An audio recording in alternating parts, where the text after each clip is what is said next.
ले मो सांग मटर गछ देख मु काहाको धरिकी आसीछि। ये तुम मामा कि? मते तो विश्वास होनी तुमे केमिति जानिल? मते तो सब जना अछि तुमे किए मु जानिछि। मु होछि जादुई मटर गछ। गछ गछ मो सांग आजी मो मामा को किछि खास दियो।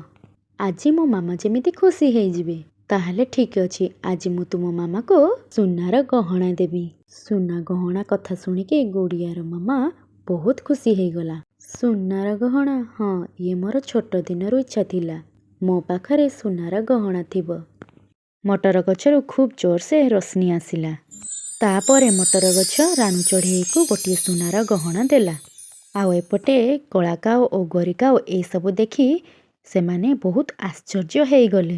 गोरी काऊ कला काऊर आखि बड़ बड़ हेइ गला। काऊजी ए गछ हमर बहुत कामरे आसीबो। आमे एबे धनी हेइ जिबा आमे एबे धनी हेइ जिबा। तापरे गुड़िया ता सांग सहित किछि समय कथा हला। तापरे माँ झियो सेठारु घर को पळे आसिले। किछि समय परे कला काऊ और गोरी काऊ से मटर गछ पाखकु गले। गछ गछ मो सहित कथा